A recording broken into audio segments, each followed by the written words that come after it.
الحمدللہ وکفا والصلاة والسلام علی من لا نبی بعد اما بعد فاعوذ باللہ من الشیطان الرجیم بسم اللہ الرحمن الرحیم وَإِذَا قُرِئَ الْقُرْآنُ فَاسْتَمِعُوا لَهُ وَأَنصِتُوا لَعَلَّكُمْ تُرْحَمُونَ قال النبی صلی اللہ علیہ وسلم وَإِذَا قَرَأَ فَأَنصِتُوا آمنت باللہ صدق اللہ العظیم اللہم صلی علی محمد وعلی آل محمد کما صلیت علی ابراہیم وعلی آل ابراہیم انک حمید مجید اللہم بارک علی محمد وعلی آل محمد کما بارکت علی ابراہیم وعلی آل ابراہیم انک حمید مجید۔ نماز کے اختلافی مسائل میں ایک مسئلہ قرأت خلف الامام کا ہے۔ اس مسئلے کو سمجھنے سے پہلے چند تمہیدی باتیں سمجھ لیں۔ نمبر 1 کہ محل نزاع، محل اختلاف کیا چیز ہے؟ ہمارے ہاں امام کے پیچھے مقتدی کے لیے ہر قسم کی قرأت منع ہے، خواہ وہ سورہ فاتحہ ہو یا سورہ فاتحہ کے علاوہ کوئی اور صورت ہو، خواہ وہ نماز جاری ہو خواہ وہ نماز سری ہو۔ تو مقتدی کے لیے امام کے پیچھے ہر قسم کا قرآن پڑھنا حالت قیام میں منع ہے، جبکہ غیر مقلد حضرات کے ہاں امام کے پیچھے مقتدی کے لیے فاتحہ پڑھنا نماز کا رکن اور فرض ہے، نماز کا رکن اور فرض ہے۔ ہمارے یہاں اگر کوئی بندہ امام کے پیچھے قرآن پڑھتا ہے، خاص سورہ فاتحہ ہو یا سورہ فاتحہ کے علاوہ کوئی اور صورت ہو تو یہ مکروہ تحریمی ہے، جبکہ ان کے ہاں یہ فرض اور نماز کا رکن ہے۔ اب دلائل میں جانے سے پہلے تھوڑا سا موضوع کی تنقید مزید سمجھ لیں کہ جب ہمارے ہاں امام کے پیچھے ہر قسم کی قرأت منع ہے، اس کی کوئی نہ کوئی وجہ ہوگی۔ وجہ کیا ہے؟ ہمارے ہاں نماز کے ارکان میں سے بنیادی رکن قرأت ہے۔ بنیادی رکن کیا ہے؟ قرأت ہے۔ جس طرح کہ رکوع نماز کا رکن ہے، سجدہ نماز کا رکن ہے، قعدہ اخیرہ نماز کا رکن ہے۔ نماز کے جس طرح اور ارکان ہیں تو ارکان میں سے ایک رکن جو ہے وہ مطلقاً قرأت ہے، اور امام اور منفرد اس کو بذات خود ادا کرتا ہے، اور مقتدی جو ہے نماز کے اندر اس کی طرف سے امام اس کو ادا کرتا ہے۔ تو امام ہمارا نمائندہ ہے، نمائندہ ہونے کی وجہ سے وہ اس رکن کو ادا کرتا ہے، جبکہ ان حضرات کے ہاں یہ مطلقاً قرأت نماز کا رکن نہیں ہے، بلکہ وہ کہتے ہیں کہ فاتحہ نماز کا رکن ہے، لہذا فاتحہ نماز کا رکن ہے۔ وہ کہتے ہیں یہ امام کے لیے بھی فرض ہے، مقتدی کے لیے بھی فرض ہے، اور اکیلے نماز پڑھنے والے کے لیے بھی فرض ہے۔ جبکہ ہمارے یہاں مطلقاً قرأت فرض ہے، تو اکیلا نماز پڑھنے والا اور امام اس کو ادا کریں گے، اور مقتدی اس کو ادا نہیں کرے گا، بلکہ اس کی طرف سے امام ہی نمائندہ ہوگا اور وہ ادا کرے گا۔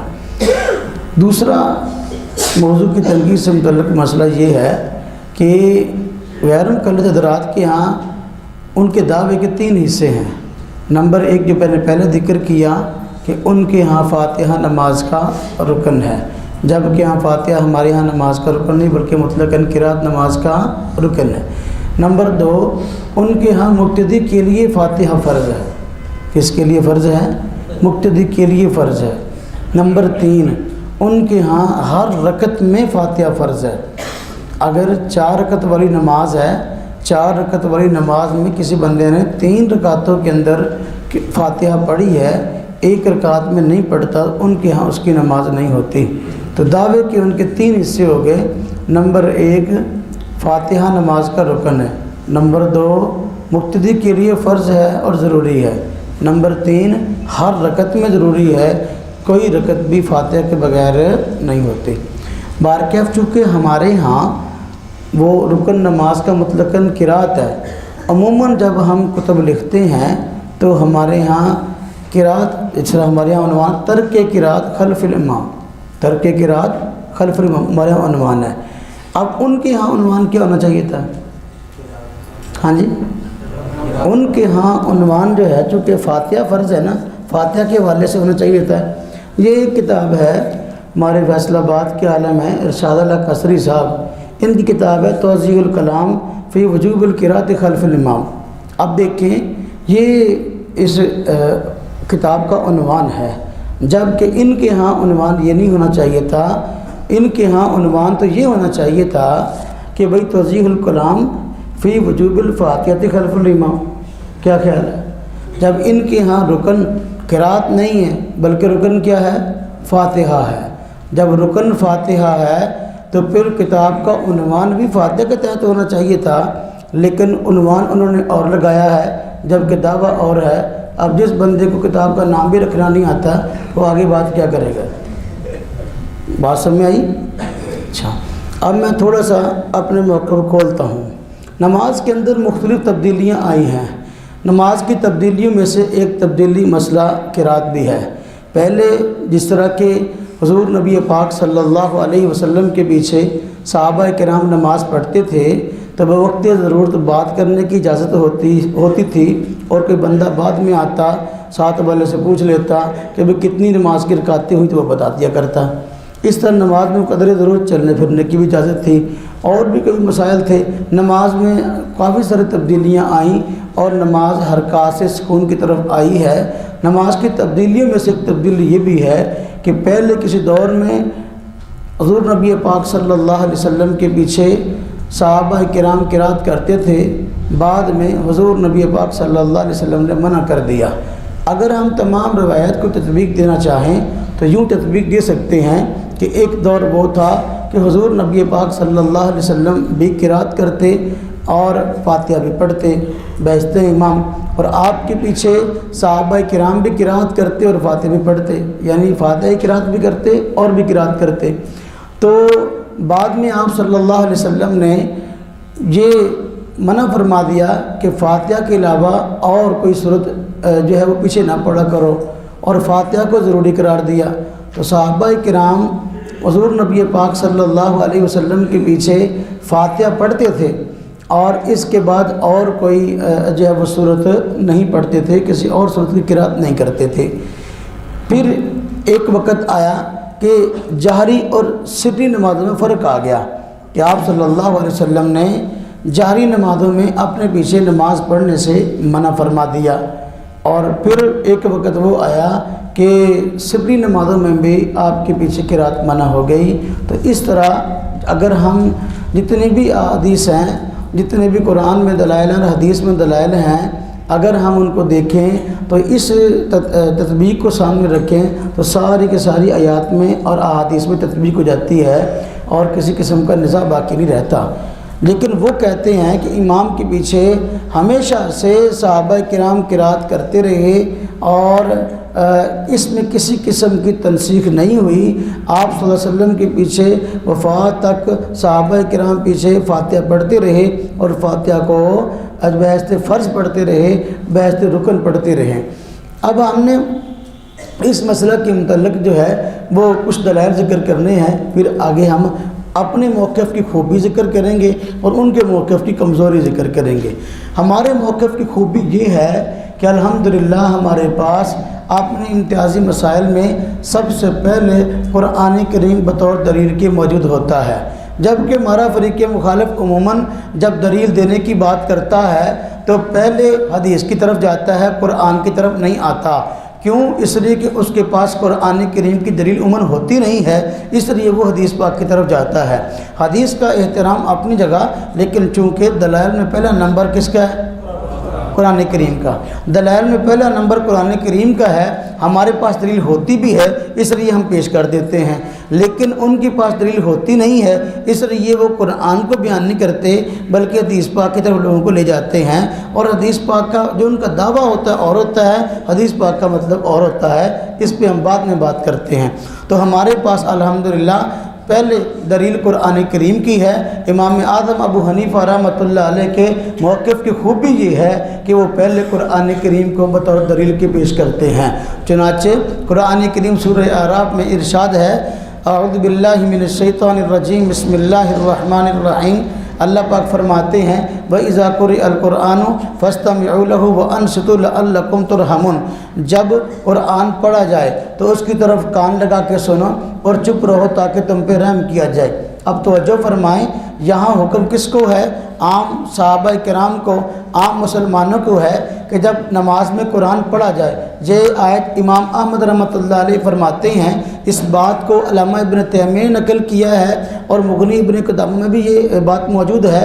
امام احمد رحمۃ اللہ علیہ فرماتے ہیں کہ یہ جو آیت ہے یہ نماز کے بارے میں نازل ہوئی ہے۔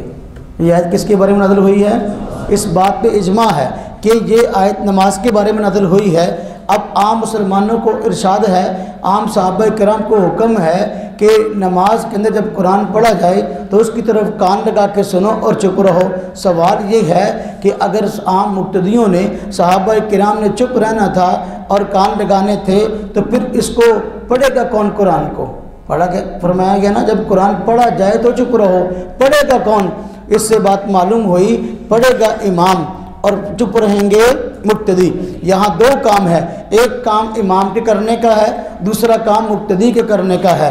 امام کے کرنے کا کیا کام ہے کہ وہ قرآن کریم کی قرات کرے گا، قرآن کریم پڑھے گا، جبکہ مقتدی کا کام کیا ہے کہ وہ چپ رہے گا، آواز آ رہی تو سن لے گا، نہیں آواز آ رہی تو پھر بھی چپ رہے گا۔ قرآن کریم کے اندر دو لفظ ارشاد ہوئے ہیں، فاستمعوا لہ، کان لگاؤ، اور وانصتوا۔ دیکھیں کیونکہ نمازیں دو طرح کی ہیں، بعض نمازیں ان میں قرات جاری ہے، بعض نمازیں ایسی جن میں قرات سری ہے۔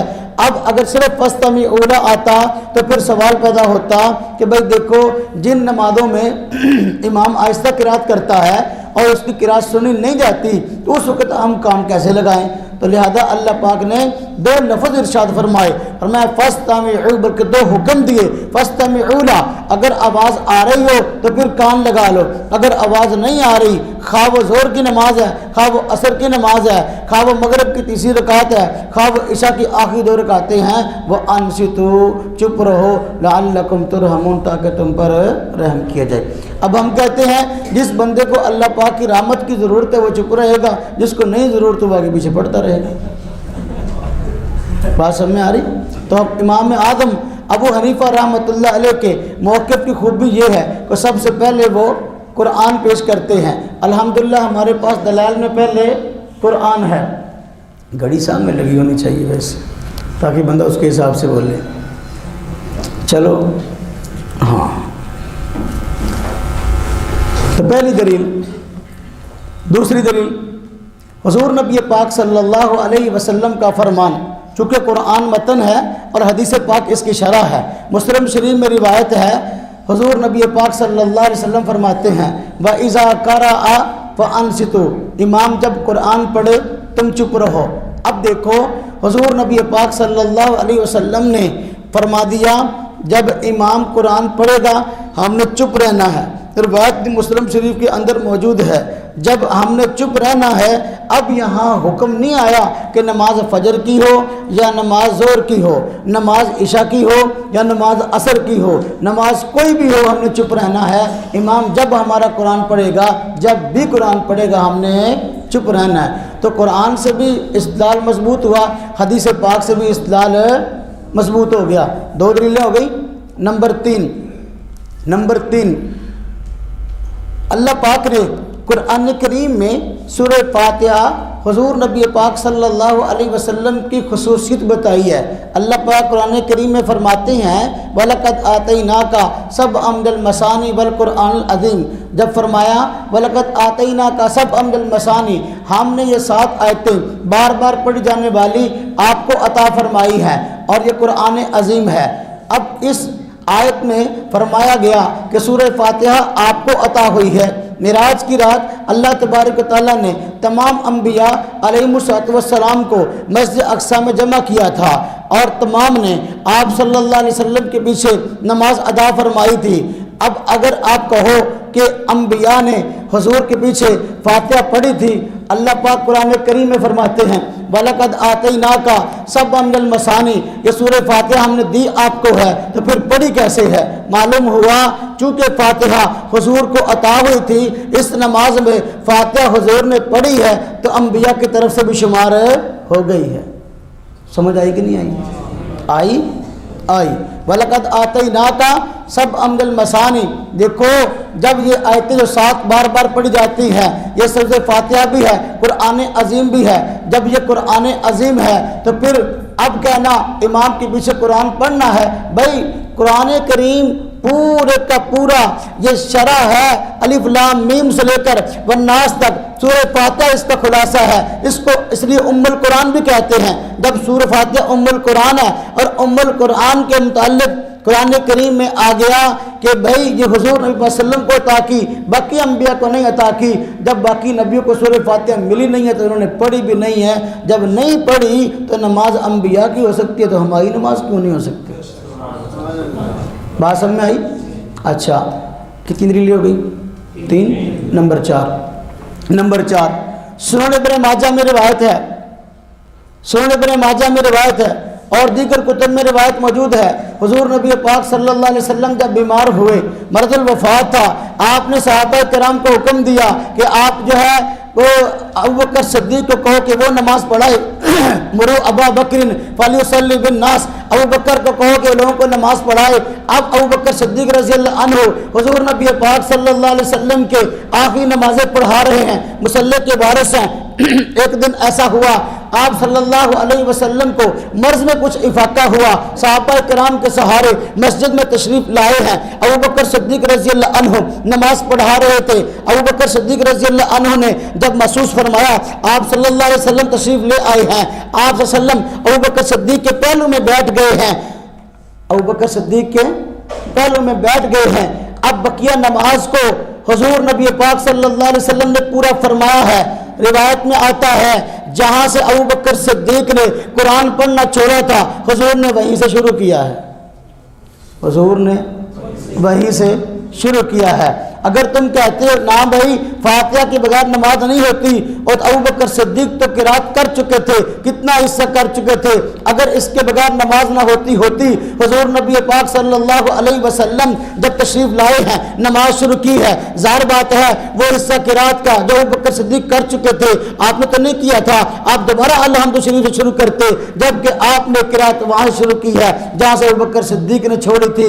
یہ بات معلوم ہو گئی کہ واقعی جو ہے امام کا قرآن پڑھنا مقتدی کا قرآن پڑھنا شمار ہوتا ہے۔ سمجھ آئی بات کہ نہیں؟ اور یہ جو ہے وہ روایت بھی آپ صلی اللہ علیہ وسلم کے آخری دور کی ہے کہ نہیں؟ آپ کا آخری دور کا عمل ہے نا جی، مرض الوفات کا واقعہ ہے نا۔ کتنی دلیلیں ہو گئی؟ 4 ہو گئی۔ اچھا 4 دلیلیں ہو گئی۔ اب دیکھیں ان 4 دلائل کے ہوتے ہوئے میں اب تھوڑا سا ان حضرات کی طرف آتا ہوں چونکہ وقت بہت تھوڑا ہے۔ جو حضرات کہتے ہیں فاتحہ نماز کا رکن ہے، اس کے بغیر نماز نہیں ہوتی، ان کے دعوے کے 3 حصے ہیں۔ نمبر 1 فاتحہ نماز کا رکن ہے، اس کے بغیر نماز نہیں ہوتی، ہم کہتے ہیں نہیں مطلق قرات نماز کا رکن ہے۔ ان کے دعوے کا دوسرا حصہ یہ ہے کہ مقتدی کے لیے فاتحہ فرض ہے وگرنہ نماز نہیں ہوگی اس کی۔ تیسرے دعوے کا حصہ یہ ہے کہ بھئی ہر رکعت میں فرض ہے، اگر ایک بندہ 3 رکعتوں میں جو ہے فاتحہ پڑھ لیتا ہے، ایک رکعت میں فاتحہ نہیں پڑھتا، اس کی نماز نہیں ہوگی۔ ہم کہتے ہیں کوئی ایک قرآن پاک کی آیت اپنے اس دعویٰ پر پیش کر دو جس میں تینوں باتیں موجود ہیں، ہم تسلیم کر لیں گے۔ 3 باتیں، قرآن پاک کی آیت پڑھو، سب سے پہلے آپ قرآن کی آیت پڑھا کریں اور اگلے بندے سے مطالبہ کیا کریں کہ بھئی دیکھو میں قرآن پڑھ رہا ہوں تو آپ بھی قرآن پڑھیں نا، میں نے اپنے موقع پر قرآن پڑھا ہے، آپ بھی اپنے موقع پر قرآن پڑھیں۔ اب اس کے پاس قرآن کی دلیل نہیں ہوگی، آپ کو اس کی موقف کی کمزوری سمجھ میں آ جائے گی، تو اس کے موقف کی کمزوری یہ ہے کہ وہ قرآن نہیں پڑھے گا، حدیث کی طرف لے کے جائے گا۔ ہم اس دعویٰ پر پہلے قرآن پیش کر دیتے ہیں، اس کے دعوے کے تینوں جزوں کو توڑ دیتے ہیں کہ بھئی دیکھو تم نے کہا کہ بھئی فاتحہ قرات کا نماز کا رکن ہے، ہم کہتے ہیں فاتحہ نماز کا رکن نہیں ہے۔ اللہ پاک نے قرآن کریم میں فرمایا ہے فَقْرَؤُوا مَا تَيَسَّرَ مِنَ الْقُرْآنِ کہ دیکھو قرآن میں سے جو آسان لگے اس کو پڑھ لیا کرو۔ قرآن پاک میں ہے کہ نہیں؟ قرآن میں جو آسان لگے اس کو پڑھ لیا کرو۔ اب یہ آیت نماز کے بارے میں ہے، فرمایا گیا قرآن میں جو آسان لگے اس کو پڑھ لیا کرو، تو کہتا ہے نہیں فاتحہ ضروری ہے، اس کے بغیر نماز نہیں ہوتی۔ تیرے موقع میں اور قرآن کریم کی اس آیت میں تضاد ہے کہ نہیں؟ تو فاتحہ کو لاگو کر رہا ہے، قرآن کہتا ہے فَقْرَؤُوا مَا تَيَسَّرَ مِنَ الْقُرْآنِ، تو لہذا تیرا یہ دعویٰ قرآن کی اس آیت کے خلاف ہے، وگرنہ قرآن پاک کی ایک آیت پیش کر جس میں اس بات کی وضاحت ہو کہ واقعی فاتحہ کے بغیر جو ہے وہ نماز نہیں ہوتی اور فاتحہ نماز کا رکن ہے۔ قرآن کریم کی اس آیت کی روشنی میں ہم نے جو ہے ان کے اس دعوے کے پہلے حصے کو توڑ دیا جس میں اس نے کہا کہ فاتحہ نماز کا رکن ہے اور مطلق قرات نماز کا رکن نہیں ہے۔ اب ہم بخاری شریف پیش کرتے ہیں، چونکہ عموماً وہ بخاری کا نام لیتے ہیں اور بخاری کی وجہ سے دوسرے کو پریشان کرتے ہیں۔ ہم کہتے ہیں لو ہم بخاری آپ حضرات کے سامنے پڑھتے ہیں اور بخاری کی روایت پیش کرتے ہیں جس سے مطلقاً قرات کا جو ہے نماز کا رکن ہونا سمجھ میں آتا ہے اور فاتحہ کا نماز کا رکن ہونا سمجھ میں نہیں آتا۔ چنانچہ یہ بخاری شریف میرے پاس موجود ہے جو عام درسی بخاری ہے، ماشاءاللہ جس کو پڑھنے سے آپ عالم بنتے ہیں اور جس کو پڑھنے سے وہ بھی عالم بنتے ہیں، قدیمی کتب خانہ کی شائع شدہ ہے۔ اس بخاری شریف کا صفحہ نمبر 104 اور 105 ہے۔ اس صفحہ نمبر 104 اور 105 میں روایت موجود ہے، حضرت ابو ہریرہ رضی اللہ تعالی عنہ اس حدیث کے راوی ہیں کہ آپ مسجد نبوی میں تشریف فرما تھے، ایک صحابی آئے، غالباً نئے نئے مسلمان ہوئے تھے، مسجد میں آئے، جلدی جلدی نماز پڑھی، نماز پڑھ کے جانے لگے۔ آپ نے فرمایا قم فصلی فإنک لم تصلی، کھڑے ہو کے نماز پڑھو، تم نے نماز نہیں پڑھی۔ جن کو جیسے آتی تھی دوبارہ پھر ایسے ہی پڑھ دی، پھر جانے لگے۔ آپ نے پھر فرمایا قم فصلی فإنک لم تصلی، کھڑے ہو کے نماز پڑھو، تم نے نماز نہیں پڑھی۔ وہ پھر گئے، پھر کھڑے ہو کے نماز پڑھی، پھر آپ نے پھر فرمایا قم فصلی فإنک لم تصلی۔ یہ 3 مرتبہ ہوا۔ جب 3 مرتبہ ہوا صحابی رسول تھے، اس لیے آ کر عرض گزار ہوئے حضور میری جو غلطیاں ہیں مجھے بتا دیں، میری غلطیاں کون سی ہیں؟ آپ نے اغلاط کی اصلاح فرمائی اور نماز کا طریقہ بتلایا۔ اب دیکھو وہ کہتا ہے فاتحہ نماز کا رکن ہے اور اس لیے منفرد کے لیے بھی ضروری ہے، مقتدی کے لیے بھی ضروری ہے، امام کے لیے بھی ضروری ہے۔ یہ صحابی جو نماز پڑھنے کے لیے آئے تھے یہ منفرد تھے نا؟ کیا تھے؟ منفرد تھے۔ وہ کہتے ہیں منفرد کے لیے بھی فاتحہ پڑھنا ضروری کیونکہ نماز کا رکن ہے، لہذا منفرد کے لیے ضروری، جبکہ یہ منفرد تھے۔ آپ صلی اللہ علیہ وسلم نے نماز کا طریقہ اس کو بتایا، لیکن جب قرات کی باری آئی آپ نے یہ نہیں فرمایا فاتحہ پڑھنا وگرنہ تیری اس کے بغیر نماز نہیں ہوگی، بلکہ آپ نے جب قرات کی باری آئی آپ نے فرمایا ثم اقرأ ما تيسر معك من القرآن۔ کیا فرمایا؟ ثم اقرأ ما تيسر معك من القرآن، پھر تو قرآن میں سے جو آسان لگے تجھے آتا ہو اس کو پڑھ لیا کر۔ اب بخاری شریف کی روایت راوی بھی ابو ہریرہ رضی اللہ عنہ ہیں اور ضعیف بھی نہیں کہہ سکتا کیونکہ بخاری کی ہے۔ اس سے یہ بات ثابت ہوتی ہے حضور نبی پاک صلی اللہ علیہ وسلم نے اکیلے نماز پڑھنے والے کو کس بات کا حکم دیا؟ ہاں جی، قرات کا۔ یہ فرمایا کہ فاتحہ نہیں پڑھے گا تیری نماز نہیں ہوگی۔ اگر فاتحہ نماز کا رکن ہوتی تو آپ فرماتے فاتحہ ضرور پڑھا کرنا وگرنہ تیری نماز نہیں ہوگی، بلکہ آپ تو فرما رہے ہیں ثم اقرأ ما تيسر معك من القرآن۔ اس سے بات ثابت ہو گئی کہ بھئی مطلقاً قرات نماز کا رکن نہیں ہے، بلکہ مطلقاً قرات نماز کا رکن ہے، فاتحہ نماز کا رکن نہیں ہے۔ اب اس کے دعوے کے پہلے حصے تو ہم نے قرآن کریم سے بھی توڑ دیا، بخاری شریف سے بھی توڑ دیا۔ توڑا کہ نہیں توڑا؟ ہاں جی۔ اب دیکھو اسی بخاری شریف کی حاشیہ میں فرمایا گیا ما تيسر معك يدل على ان الفرض مطلق وهو حجة واضحة للحنفية في عدم فرضية قراءة الفاتحة۔ بات سمجھ میں آئی؟ فرمایا دیکھو یہ الفاظ بتاتے ہیں، آپ نے فرمایا کہ جو آسان لگے اس کو پڑھ لو، یہ اس بات پہ دلالت ہے اور حنفیہ کی واضح دلیل ہے کہ بھئی فاتحہ نماز کا رکن نہیں ہے بلکہ مطلقاً قرات نماز کا رکن ہے۔ مطلقاً قرات نماز کا بات سمجھ میں آ رہی ہے؟ پہلا دعویٰ ٹوٹ گیا۔ بخاری مسلم اور قرآن کی روشنی میں ہمیں ان کے دعوے کے ان تینوں حصوں کو توڑ دیں گے۔ پہلا ہم نے توڑ دیا، اب دوسرے دعوے کی طرف آ جاؤ۔ دوسرا دعویٰ کیا تھا؟ فاتحہ نماز کا رکن ہے، مقتدی کے لیے بھی، اور مقتدی کے لیے فاتحہ پڑھنا فرض ہے۔ اگر وہ فاتحہ نہیں پڑھتا اس کی نماز نہیں ہوگی۔ اب اس دعوے کو توڑ دیتے ہیں۔ حضور نبی پاک صلی اللہ علیہ وسلم نے جب یہ بات فرمائی، مسلم شریف میں روایت موجود ہے، فرمایا وَإِذَا قَرَأَ فَأَنصِتُوا وَإِذَا قَرَأَ فَأَنصِتُوا، امام جب قرآن پڑھے تم چپ رہو۔ اب یہ ارشاد کس کو ہے؟ فَأَنصِتُوا کا ارشاد کس کو ہے؟ مقتدی کو۔ اگر مقتدی کے لیے فاتحہ پڑھنا فرض ہوتی، حضور وَإِذَا قَرَأَ فَأَنصِتُوا نہ فرماتے، تو ہم نے مسلم شریف سے اس دعوے کو توڑ دیا۔ قرآن میں فرمایا گیا وَإِذَا قُرِئَ الْقُرْآنُ فَاسْتَمِعُوا لَهُ وَأَنصِتُوا لَعَلَّكُمْ تُرْحَمُونَ، جب نماز میں قرآن پڑھا جائے اس کی طرف کان لگاؤ اور اس کو سنو تاکہ تم پر رحم کیا جائے۔ قرآن کریم کی اس آیت سے ہم نے دعوے کے دوسرے حصے کو توڑ دیا، جو وہ کہتے ہیں نہیں مقتدی کے لیے فاتحہ فرض ہے، تو فاستمعوا کا ارشاد کس کو ہے؟ مقتدی کو۔ وانصتوا کس کا یہ ارشاد کس کو ہے؟ مقتدی کو۔ تو ہم نے قرآن سے اور حدیث صحیح سے اس دعویٰ کو بھی توڑ دیا، اس دعویٰ کو بھی توڑ دیا۔ اب تیسرا دعویٰ کیا تھا؟ دعوے کا تیسرا حصہ کہ بھئی ہر رکعت میں فاتحہ ضروری ہے، ہر رکعت میں فاتحہ ضروری ہے۔ اب دیکھو ان کا موقف یہ ہے، ایک 4 رکعت کی نماز میں اگر بندہ 3 رکعتوں میں بھی فاتحہ پڑھتا ہے، ایک میں نہیں پڑھتا، اس کی نماز نہیں ہونی چاہیے۔ ہم کہتے ہیں پڑھو، ایک حدیث پڑھو بخاری شریف سے، ایک پڑھو۔ اب وہ حدیث پڑھے گا کہ حضور نبی پاک صلی اللہ علیہ وسلم نے ارشاد فرمایا لا صلاۃ الا بأم القرآن۔ اب یہ حدیث وہ پڑھے گا کہ جی حضور نبی پاک صلی اللہ علیہ وسلم نے فرمایا ہے کہ دیکھو جی فاتحہ کے بغیر نماز نہیں ہوتی۔ ہم کہتے ہیں دیکھو اس میں تینوں باتیں موجود نہیں ہیں۔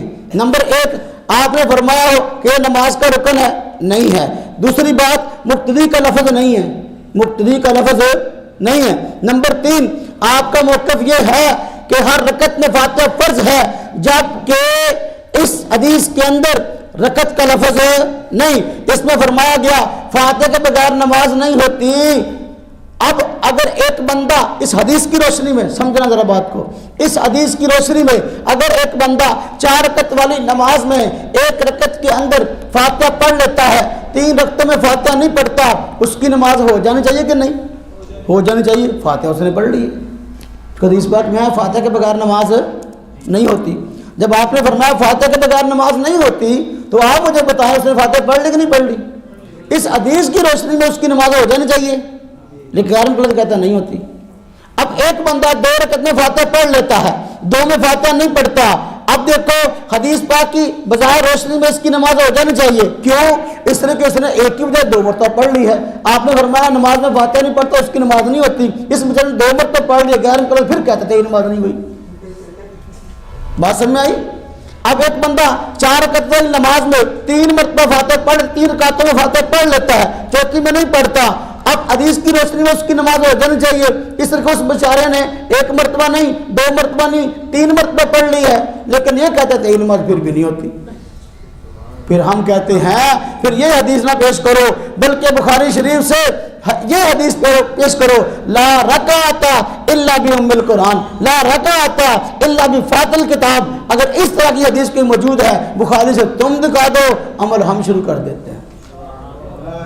بات سمجھ میں آئی کہ نہیں آئی؟ ہاں جی، اور دلیل دینا بھی سیکھو اور دلیل لینا بھی سیکھو، دلیل دینا بھی سیکھو اور دلیل۔ اب دیکھو میں بخاری شریف سے ان کے اس دعوے کو توڑ دیتا ہوں جو یہ کہتے ہیں کوئی رکعت فاتحہ کے بغیر نہیں ہوتی۔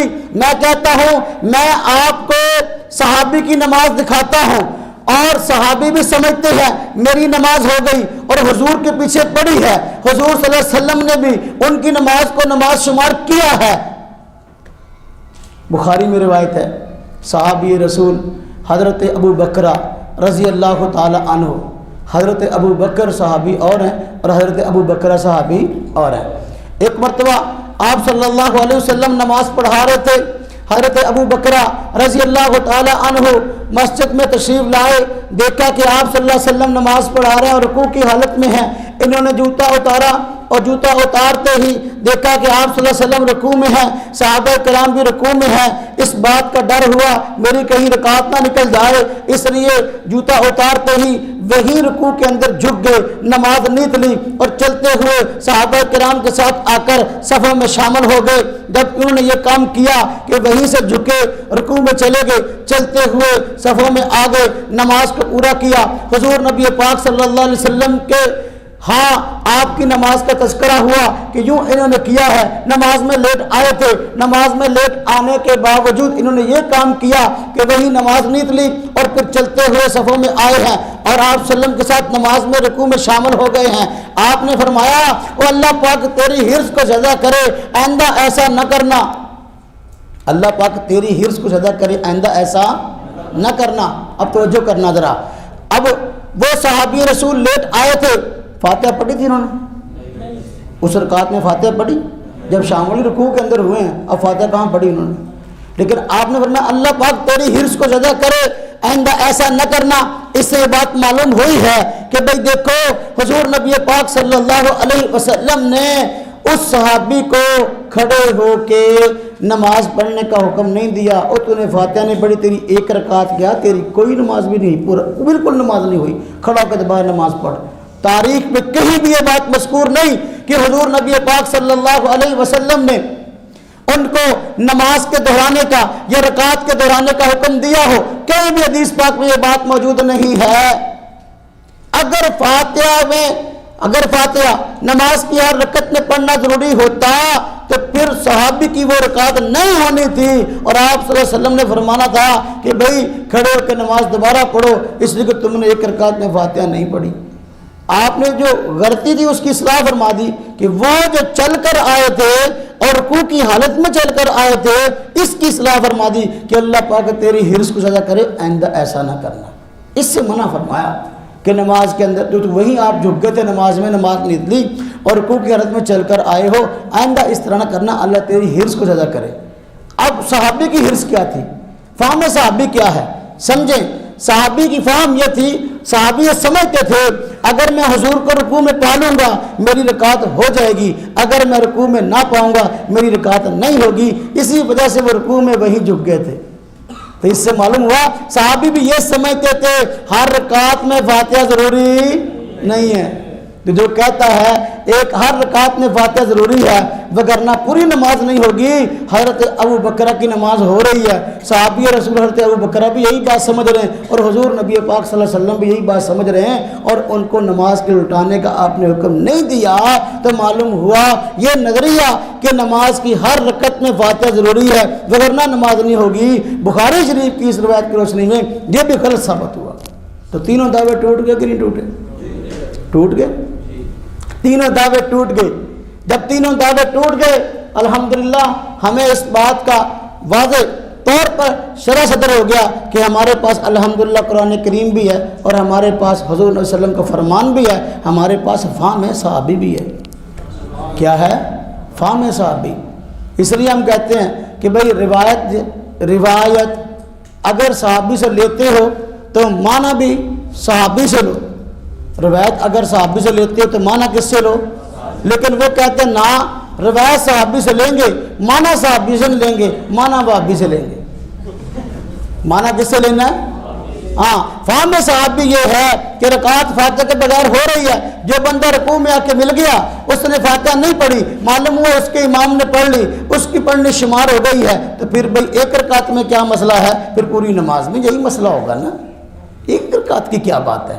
جب ایک رکعت فاتحہ کے بغیر ہو سکتی ہے تو دوسری نہیں ہو سکتی، تیسری نہیں ہو سکتی، چوتھی نہیں ہو سکتی، تو پھر تو بھائی اب یہ بات سمجھ میں آ گئی کہ جو لوگ کہتے ہیں فاتحہ نماز کا رکن ہے ان کے پاس کوئی صراحتاً قرآن پاک کی آیت نہیں ہے، وہ کہتے ہیں مقتدی کے لیے فرض ہے، ان کے پاس کوئی حدیث صراحتاً اس طرح موجود نہیں ہے، جو کہتے ہیں ہر رکعت میں فرض ہے ان کے پاس بخاری شریف میں ایسی کوئی روایت موجود نہیں ہے۔ دین حضور نبی پاک صلی اللہ علیہ وسلم پر اترا ہے اور آپ صلی اللہ علیہ وسلم نے اس دین کو صحابہ کرام کو بتایا ہے۔ ہمارا موقف، ہمارا مسلک اہل سنت والجماعت ہے۔ کیا ہے؟ اہل سنت والجماعت اور حنفی بھی۔ اہل سنت کا مطلب یہ کہ ہم حضور نبی پاک صلی اللہ علیہ وسلم کے طریقے پہ عمل کرنے والے ہیں، والجماعت کا مطلب یہ ہے کہ ہم حضور کا طریقہ ہے کو سنت کون سی ہے اور کون سی چیز سنت نہیں ہے، اس کا فیصلہ صحابہ کرام کی جماعت سے لینے والے ہیں۔ اور حنفی ہونے کا مطلب کیا ہے؟ حنفی ہونے کا مطلب یہ ہے کہ جس عمل کو امام ابو حنیفہ نے صحابہ کرام سے سنت سمجھ کر لیا ہے تو اس کو امام ابو حنیفہ نے لکھوا دیا ہے اور ہم اس پر عمل کرنے والے ہیں۔ تو میرے بھائیوں، مسئلہ الحمدللہ بالکل واضح ہے، اس میں کسی قسم کی جو ہے پوشیدگی اور خفا موجود نہیں ہے۔ جب یہ بات سمجھ میں آ گئی، اب صحابہ کرام کی طرف آتے ہیں۔ آپ کی فائل میں تو کافی زیادہ دلائل موجود ہے نا جی، صفحہ نمبر 13 میں دیکھیں۔ حضرت صحابی رسول، میں نے عرض کیا کہ فہم صحابی بہت ضروری ہے۔ الحمدللہ ہمارا موقف یہ ہے کہ ہم روایت بھی صحابہ سے لیتے ہیں اور درایت بھی صحابہ کرام کی جو ہے وہ لیتے ہیں۔ روایت بھی صحابی کی، درایت بھی صحابی کی، سمجھ بھی صحابی کی، معنی بھی صحابی کا۔ بنیادی طور پر جو ہمارا مسائل میں اختلاف ہے اس کی وجہ یہ ہے کہ یہ روایت صحابی سے لیتے ہیں، معنی اپنا کرتے ہیں، جبکہ ہم روایت صحابی سے لیتے ہیں تو درایت بھی صحابی کی لیتے ہیں۔ اب دیکھو مصنف عبدالرزاق، جو امام عبدالرزاق امام بخاری کے استاد ہیں، الحمدللہ ہم بخاری کی بات بھی کرتے ہیں، امام بخاری کے استاد کی بات بھی کرتے ہیں، امام بخاری سے دلیل بھی پیش کر دی ہم نے، اب امام بخاری کے استاد سے پیش کرنے لگے ہیں۔ صحابی رسول حضرت موسیٰ بن عقبہ رضی اللہ تعالی عنہ فرماتے ہیں کہ رسول اللہ صلی اللہ علیہ وسلم، حضرت ابوبکر صدیق، حضرت عمر فاروق، حضرت عثمان غنی رضی اللہ تعالی عنہ کانوا ینہونا القراءۃ خلف الامام، یہ سارے کے سارے امام کے پیچھے قرآن پڑھنے سے منع کرتے تھے۔ آپ صلی اللہ علیہ وسلم، ابوبکر صدیق رضی اللہ عنہ، حضرت عمر فاروق، حضرت عثمان غنی، یہ سارے کے سارے امام کے پیچھے قرات کرنے سے منع فرماتے تھے۔ مصنف عبدالرزاق جلد نمبر 3 ہے، صفحہ نمبر 278 ہے اور حدیث نمبر 802 ہے۔ باب من قرأ القراءۃ خلف الامام۔ اب اس سے بات معلوم ہو گئی کہ صحابہ کرام میں حضرت ابوبکر صدیق، حضرت عمر فاروق، حضرت عثمان غنی بھی نہ صرف یہ کہ اگر حضور کے پیچھے نماز پڑھتے قرات نہیں کرتے تھے، بلکہ ایک دوسرے کے پیچھے، امام کے پیچھے مستقل طور پر نظریہ یہ تھا امام کے پیچھے جو ہے قرآن پڑھنا منع ہے۔ 3 خلفائے راشدین ہو گئے۔ چوتھے حضرت علی رضی اللہ عنہ، امام بخاری کے دوسرے استاد ہیں، امام ابن ابی شیبہ جن کی کتاب ہے مصنف ابن ابی شیبہ، اس کی جلد نمبر 3 صفحہ 278 ہے اور جی اوپر میرا خیال صفحہ الٹ بیان ہو گیا شاید۔ مصنف عبدالرزاق کی جلد نمبر 2 ہے اور صفحہ نمبر 9091 ہے، ہاں جی، اور حدیث نمبر 2813 ہے۔ جبکہ یہاں مصنف ابن ابی شیبہ اس کی جلد نمبر 3 ہے، صفحہ 278 ہے اور حدیث نمبر 802 ہے۔ اب اس میں کیا آیا؟ حضرت علی رضی اللہ تعالی عنہ کے متعلق آیا کیا؟ آپ نے فرمایا من قرأ خلف الامام فقد اخطأ الفطرہ، جس بندے نے امام کے پیچھے قرات کی قرآن پڑھا اس نے فطرت کی خلاف ورزی کی ہے۔ الحمدللہ ہمارے پاس قرآن بھی موجود ہے، ہمارے پاس حضور کا فرمان بھی موجود ہے، ہمارے پاس صحابہ کرام کا فہم بھی موجود ہے۔ الحمدللہ اب اختلاف کس بات میں ہے؟ لوگوں کو غلط بتایا جاتا ہے کہ ہم تو قرآن و حدیث کو مانتے ہیں، یہ ابو حنیفہ کو مانتے ہیں۔ ایسا نہیں ہے۔ امام ابو حنیفہ رحمۃ اللہ علیہ کو اگر ہم مانتے ہیں، کیوں مانتے ہیں؟ امام ابو حنیفہ رحمۃ اللہ علیہ وہاں اجتہاد کرتے ہی نہیں جہاں پہ قرآن آ جائے، وہاں اجتہاد کرتے ہی نہیں جہاں پہ حدیث آ جائے، وہاں پہ اجتہاد کرتے ہی نہیں جہاں پہ صحابہ کرام کا قول اور فہم آ جائے۔ صحابی کے فہم کے مقابلے میں امام اعظم ابو حنیفہ رحمۃ اللہ علیہ اجتہاد کے قائل ہی نہیں ہے۔ تو لہذا ہمارے پاس صحابی کا فہم بھی آ گیا، خلفائے راشدین کا عمل بھی آ گیا۔ حضور نبی پاک صلی اللہ علیہ وسلم نے اختلاف کے موقع پر اختلاف کو نپٹانے کا بہترین طریقہ بتایا تھا۔ فرمایا من یعش منکم فسیرا اختلافا کثیرا، جو بندہ جو ہے میرے پاس زندہ رہے گا اختلاف دیکھے گا۔ صحابہ کرام نے فرمایا اچھا اگر یہ بات ہے حضور ہمیں فرمایا اس موقع پر ہم کیا کریں؟ آپ نے حدیث میں فرمایا ما انا علیہ و اصحابی، وہ بات ٹھیک ہوگی جس پہ میں ہوں، جس پہ میرے صحابہ ہیں۔ دوسری حدیث میں آپ نے فرمایا علیکم بسنتی و سنت خلفاء الراشدین المہدیین۔ تو لہذا ہم نے حضور کی سنت کو لے لیا، آپ کے طریقے کو لے لیا اور خلفاء راشدین کے طریقے کو لے لیا۔ خلفاء راشدین امام کے پیچھے قرات کرنے کو منع فرماتے ہیں۔ بات سمجھ میں آ گئی؟ اچھا چلو اب دیکھیں، آج ہماری نمازوں کو بیکار بتایا جاتا ہے۔ اور کہتے ہیں کہ دیکھو جی جو بندہ امام کے پیچھے فاتحہ نہیں پڑھتا اس کی نماز بیکار ہے، اس کی نماز بیکار ہے۔ نعوذ باللہ ان کے عجیب فتویٰ ہے، جو بندہ نماز نہیں پڑھتا وہ بندہ کافر ہے، جس کی نماز بیکار ہے مسلمان کیسے رہا؟ ان کے بقول جبکہ یہ کتاب موجود ہے جس کا نام ہے خیر الکلام، یہ لکھنے والے مولوی محمد گوندری صاحب ہیں، خیر الکلام فی وجوب الفاتحہ خلف الامام۔ اب اس کے اندر انہوں نے لکھا ہے کہ بھئی دیکھو ہم نہیں کہتے کہ اگر کوئی بندہ یہ کہے، ہم نہیں کہتے کہ بھئی جو بندہ جانا درانا تحقیق کرے اور جانا درانا تحقیق کے بعد وہ یہ موقف اپنا لے کہ امام کے پیچھے قرات منع ہے تو ہم اس کی نماز کو بیکار نہیں بتاتے۔ کس کا موقف ہے جی؟ یہ مولوی محمد گوندری صاحب جو کہ اکثر آج کے جو غیر مقلد ہیں نا یہ ان کے استاد ہیں تقریباً صاحب کے بڑے بڑوں کے، تو وہ فرماتے ہیں اگر کوئی بندہ جانا درانا تحقیق کرے تو ہم نہیں کہتے، اگر تحقیق کے بعد اس نتیجے پر پہنچتا ہے کہ بھئی امام کے پیچھے فاتحہ منع ہے ہم اس کو بے نماز نہیں کہتے۔ پھر آگے یہ بھی بات لکھی ہے جو لوگ اس طرح کی بات کرتے ہیں وہ ہماری جماعت کے غیر ذمہ دار لوگ ہیں۔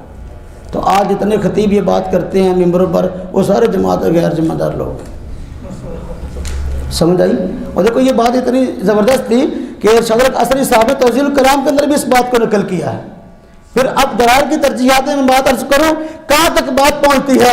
یہ میرے پاس کتاب نماز نبوی ہے، اس کو لکھنے والے ناصر الدین البانی صاحب ہیں جن کی حدیث کی تصحیح اور تصحیح پر غیر مقلد حضرات جو ہے اعتماد نہیں کرتے بلکہ ان کے اس فن کا امام مانتے ہیں۔ اس نماز نبوی کے اندر لکھا ہے کہ حضور نبی پاک صلی اللہ علیہ وسلم نے امام کے پیچھے جاری نمازوں کے اندر قرات کرنے سے، ہر قسم کی قرات کرنے سے منع کر دیا تھا۔ یہ کتاب بھی ان کی ہے اور کتاب کا نام کیا ہے؟ ابو حنیفہ کی نماز، لکھا ہے نماز نبوی، اور لکھا ہے ضعیف احادیث نہیں، احادیث صحیحہ کی روشنی میں لکھا ہے نماز نبوی احادیث صحیحہ کی روشنی میں۔ معلوم ہوا 3 نمازیں تو نکل گئی نا، پھر 3 نکل گئی، اکثر حکم الکل ہے۔ اب یہ کتاب ہے منہاج المسلم، یہ سعودی عالم ہے علامہ ابو بکر الجزائری رحمۃ اللہ علیہ، یہ ان کی کتاب ہے، یہ عربی زبان میں تھی۔ ان حضرات کے ادارے دارالسلام نے اس کتاب کو شائع کیا ہے، اس کتاب کو شائع کیا ہے۔ اس کتاب کے اندر کئی مسئلے ایسے تھے جو ان حضرات کے لیے پریشانی کا باعث تھے۔ جب اس کتاب کو اردو ترجمہ کیا مارکیٹ میں آئی، ہمارے جیسے لوگوں نے پڑھا، اب وہ تو حوالہ دینے لگے کہ دیکھو جی اس کتاب کے اندر آیا ہے کہ جاری نمازوں میں امام کے پیچھے فاتحہ منع ہے۔ جاری نمازوں میں اس میں لکھا تھا جاری نمازوں میں امام کے پیچھے فاتحہ منع ہے۔ جب یہ بات آ گئی، اب یہ کتاب چھپ گئی، ان حضرات کے لیے پریشانی کا باعث بن گئی۔ ان حضرات نے اس کتاب کو دوبارہ چھاپا تصحیح کے ساتھ، تعلیق کے ساتھ۔ ان کی تصحیح کا مطلب تحریف ہوتا ہے۔ کیا مطلب ہوتا ہے؟ تصحیح کا معنی کیا ہے؟ ایک کتاب ہوتی ہے 50 مولویوں کے نام لکھے ہوتے ہیں، اس کے اندر اتنی گڑبڑ ہوتی ہے، پھر آپس میں مانتے بھی نہیں۔ وہ کہتا ہے مجھے نہیں پتا یہ کس نے کیا، دوسرا کہتا ہے مجھے نہیں پتا یہ کس نے کیا۔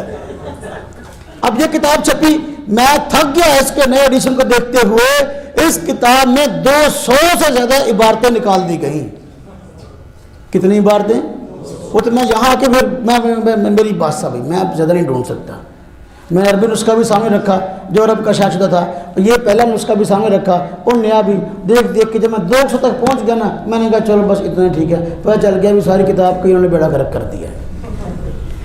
اب اس میں کیا لکھا تھا کہ جاری نمازوں میں امام کے پیچھے فاتحہ منع ہے، کیونکہ ان کے لیے مسئلہ پریشانی کا باعث تھا۔ پہلے کتاب کو چھپاتے ہیں پھر اس کتاب کو چھپاتے ہیں، پہلے کتاب کو چھپاتے ہیں پھر اس کتاب کو چھپاتے ہیں۔ اب یہی منہاج المسلم جو پہلے چھاپی اب اس کو چھپاتے پھر رہے ہیں اور نیا ایڈیشن لے آئے تصحیح کے نام پر، اس میں یہ پورا جو ہے حوالہ نکال کر اپنا موقف داخل کر دیا۔ اس کا نام جو ہے قرآن و حدیث پہ عمل ہے۔ یہ حضرات کی قرآن و حدیث کی خدمت ہے۔ مستقل طور پہ انہوں نے کام شروع کیا ہوا ہے۔ عرب علماء کی کتابیں یہاں سے اردو ترجمے کے ساتھ شائع کر رہے ہیں اور ان کے اندر گڑبڑ کر رہے ہیں۔ ایک کتاب جو اگرچہ میرا موضوع نہیں ہے، ایک کتاب جو ہے سعودیہ سے چھپتی ہے عورتوں کے مخصوص مسائل لکھنے والے شیخ صالح بن فوزان ہیں۔ شیخ صالح بن فوزان نے مرد عورت کی نماز میں فرق کو لکھا تھا۔ جب یہ کتاب وہ عورتیں جو حج کر کے آتی ہیں ان کو تحفے میں ملی، پاکستان میں آئی، اس میں مرد اور عورت کی نماز میں فرق لکھا تھا، ان کے لیے پریشانی بن گئی، اس لیے انہوں نے اس کتاب کو یہاں سے چھاپا۔ جماعت الدعوہ نے ان کا مکتبہ ہے دارالاندلس لاہور میں ہے، انہوں نے چھاپا، اور جب انہوں نے اس کتاب کو چھاپا تو یہ ساری عبارت نکال دی جس میں انہوں نے کہا تھا مرد عورت کی نماز میں فرق ہے، اوپر لکھ دیا تصحیح شدہ ایڈیشن۔ کیا لکھ دیا؟ یہ تصحیح ہو رہی ہے۔ خیر مصنف کو پتہ چل گیا۔ میں یہ آخری مرتبہ کرونا سے پہلے عمرے پہ گیا تو وہاں سے مجھے کتاب کا نیا نسخہ ملا، اس کے اوپر لکھا ہوا تھا اس کتاب کو لوگ شائع کر سکتے ہیں لیکن امانت دیانت کی شرط پر۔ امانت دیانت کی پتہ چل گیا پاکستان میں کوئی بے ایمان لوگ موجود ہیں جو کتابوں کو صحیح طریقے سے امانت دیانت سے نہیں چھاپتے۔ تو بات سمجھ میں آئی؟ خیر میں بات عرض کرنے لگا ہوں اور ایک اور انداز سے مسئلہ آپ کو سمجھانے لگا ہوں۔ ایک مسئلہ ہے آمین کا اور دوسرا مسئلہ ہے قرات خلف الامام کا۔ اب دونوں مسئلے آمین اونچی کے ان حضرات کا موقف کیا ہے؟ آمین پڑھ لیا آپ نے؟ اچھا آمین پڑھ لیا آپ نے۔ اب ان حضرات کا موقف یہ ہے کہ آمین اونچی بات سے کہنی ہے، ایسے ہی ہے نا؟ آمین اونچی بات سے کہنی ہے، اور دوسری طرف موقف کا ہر بندے نے فاتحہ اپنی پڑھنی ہے، اور آمین کا محل فاتحہ کے اختتام پر ہے نا؟ آمین کا محل کیا ہے؟ فاتحہ کا اختتام۔ آمین کا محل فاتحہ کا اختتام ہے۔ جب یہ بات واضح ہے تو پھر اب یہ کیسے کرتے ہیں کہ فاتحہ اپنی اپنی پڑھتے ہیں اور آمین امام کے ساتھ کہتے ہیں؟ حالانکہ نماز میں اگر ایک مسجد کے اندر 100 بندہ نماز پڑھ رہا ہے، ہر بندے نے فاتحہ اپنی پڑھنی ہے، تو ہر ایک کی فاتحہ پڑھنے کی سپیڈ ایک جیسی تو نہیں آتی ہے نا؟ سپیڈ کیا ہوتی ہے؟ کم جگہ ہوتی ہے نا؟ کچھ بندے ایسے ہوتے ہیں جو امام سے پہلے پڑھ لیتے ہیں، کچھ بندے ایسے ہیں جو امام کے بعد پڑھتے ہیں۔ اب جو بندے امام سے پہلے پڑھ چکے ہیں، اب دیانت کا تقاضا یہ تھا کہ وہ اب کہتے آمین، ادھر اس کی فاتحہ ختم ہو رہی ہے وہ کہتا آمین، پھر اس کی ختم ہو یہ کہتا آمین، پھر اس کی ختم ہو یہ کہتا ہے آمین۔ مزہ تو پھر تھا نا جی، موقع تو تب ثابت ہوتا ہے نا بھائی، عمل تو تب تھا، لیکن ایسا نہیں ہے۔ اب دیکھو ایک بندہ لیٹ آیا، اس نے فاتحہ اپنی پڑھنی ہے، ظاہر بات ہے امام اگر پہلے فاتحہ کافی ساری پڑھ چکا ہے یا اس کی سپیڈ آہستہ ہے، امام پہلے پڑھ چکا ہے، ابھی یہ لیٹ آنے والا بیچارہ یہاں موجود ہے، الرحمن الرحیم، امام نے کہا والظالمین، ساتھ کہتا ہے آمین۔ اب یہ الرحمن الرحیم کے بعد آمین کہاں سے آ گئی؟ امام کہتا ہے والظالمین، یہ کہتا ہے مالک یوم الدین، آمین۔ وہ کہتا ہے والظالمین، یہ کہتا ہے ایاک نعبد و ایاک نستعین، آمین۔ وہ کہتا ہے والظالمین، یہ کہتا ہے اہدنا الصراط المستقیم، آمین۔ مجھے بتائیں یہ آمین کا تک بنتا ہے فاتحہ کے درمیان میں؟ ہم کہتے ہیں بھائی دو ہی مسئلے ہیں، یا تو امام کے پیچھے فاتحہ پڑھنا چھوڑ دو یا پھر امام کے ساتھ آمین کہنی چھوڑ دو۔ اگر امام کے ساتھ آمین کہو گے تو پھر تمہارا اپنی فاتحہ کو تک نہیں بنتا، اپنی فاتحہ پڑھنے کا تک نہیں بنتا۔ یہ دونوں باتیں جمع ہو نہیں سکتی کہ بندہ فاتحہ اپنی پڑھے اور آمین امام کے ساتھ کہے۔ اس لیے حضور نے بھی توجہ کرنا، میں اگلی دن لگا بخاری شریف میں حدیث ہے، آپ نے فرمایا وَإِذَا قَالَ الْإِمَامُ غَيْرِ الْمَغْضُوبِ عَلَيْهِمْ وَلَا الضَّالِّينَ، جب امام کہے غیر المغضوب علیہم ولا الضالین قولوا آمین، کیا فرمایا؟ قولوا آمین۔ معلوم ہوا امام نے غیر المغضوب علیہم ولا الضالین کہنا ہے اور مقتدیوں نے آمین کہنا ہے۔ بات سمجھ میں آ گئی ہے کہ بھئی امام کا کام سورہ فاتحہ پڑھنا ہے اور مقتدی کا کام آمین کہنا ہے۔ مقتدی کا کام، یہ حدیث بھی کس کتاب میں ہے؟ بخاری شریف میں۔ تو لہذا ایک حدیث ہم نے اور بخاری شریف سے بیان کر دی۔ آپ نے دعویٰ پر الحمدللہ ہمارے پاس بخاری شریف کی روایتیں موجود ہیں، اس بیچارے کے پاس بخاری کی روایت موجود نہیں جس میں تینوں باتیں موجود ہوں۔ فاتحہ نماز کا رکن ہے، مقتدی کے لیے فرض ہے اور ہر رکعت میں فرض ہے۔ یہ تین باتیں کسی ایک حدیث کے اندر موجود نہیں ہے، حالانکہ اس کا یہ دعویٰ ہے، جبکہ ہم نے اس کے دعوے کو توڑنے کے لیے روایات الحمدللہ قرآن پاک سے آیتیں پڑھ دی ہیں اور بخاری شریف سے حدیثیں بھی پڑھ دی ہیں۔ ہاں جی چلو وقت ختم ہو رہا ہے، میں ایک آپ کو لطیفہ سنا کے بات ختم کرتا ہوں۔ تو لطیفہ یہ ہے کہ آمین کے مسئلے پر جو نا ہمارا فیصلہ آباد میں ایک جگہ پر مناظرہ ہوا، وہ شاید میرا مناظرہ آپ لوگوں نے دیکھا ہو جو بھینس کی قربانی پر ہے۔ تو بھینس کی قربانی پر مناظرہ ہے، عید سے پہلے ہوا تھا، آج سے کوئی 12-13 سال پہلے کی بات ہے۔ تو اسی شخص کے ساتھ جو ہے نا ہمارا آمین پہ بات ہوئی. ہم نے جو ہے وہ صورتحال یہ پیش آئی کہ ہمارے کچھ ساتھی تھے شریف آدمی، ان کو انہوں نے پریشان کیا کہ تمہاری نماز جو ہے خلاف سنت ہے اور تم نماز میں آمین اونچی آواز سے نہیں کہتے، اس لیے جو ہے تمہاری نماز جو ہے وہ خلاف سنت ہے. تو ہمارے ساتھی پریشان ہو گئے، بلکہ الٹا انہوں نے کہا کہ تم یہودی ہو، آمین سے چڑھتے ہو، تو تم آمین اونچی آواز سے نہیں کہتے. انہوں نے مجھے فون کیا، میں نے کہا بھی دیکھو آمین آہستہ کہنے کی حدیثیں بھی موجود ہیں، لہٰذا آپ کو پریشان ہونے کی ضرورت نہیں ہے.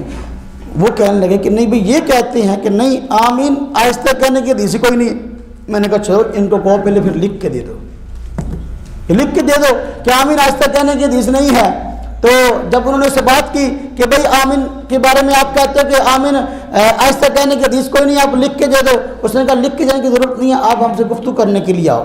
چنانچہ ہم ان کی مسجد میں چلے گئے اور اس مطالبے کے لیے کہ بھئی ہمیں کوئی حدیث سنا دو. میں نے کہا جانے سے پہلے پیغام بھیج دیا، میں نے کہا بھی دیکھو آپ نے یہ اقرار کر لیا آمین آہستہ کہنے کی حدیث کوئی نہیں ہے، صرف 6 رکعتوں میں آمین اونچی آواز سے کہتے ہو، باقی ساری رکعتوں میں خواہ وہ فرض کی ہوں، خواہ وہ سنتے ہوں، خواہ وہ نفل ہوں، اگرچہ نفل پڑھنا قسمت میں ہے نہیں ان کے، لیکن اگرچہ وہ پڑھتے بھی ہوں تو ان میں آمین جو وہ آہستہ آواز سے کہتے ہیں نا. تو میں نے کہا تم کہتے ہو آمین جو ہے اس کی اونچی آواز سے کہنے کی حدیث ہے، آہستہ کی حدیث کوئی نہیں ہے، تو پھر یہ زور اثر وغیرہ اس کے اندر آمین آہستہ کیوں کہتے ہو؟ تو ہم آپ سے زور کی آمین پہ بات کریں گے، اثر کی آمین پہ بات کریں گے، اس میں تم جس طرح آمین کہتے ہو اس کی حدیث ہم نے آپ سے سننی ہے. چنانچہ ہم ان کی مسجد میں چلے گئے. جب ہم ان کی مسجد میں گئے پہلے میں واسطہ تھا، ان کو پتہ نہیں تھا کہ یہ بندہ ہے پیچھے.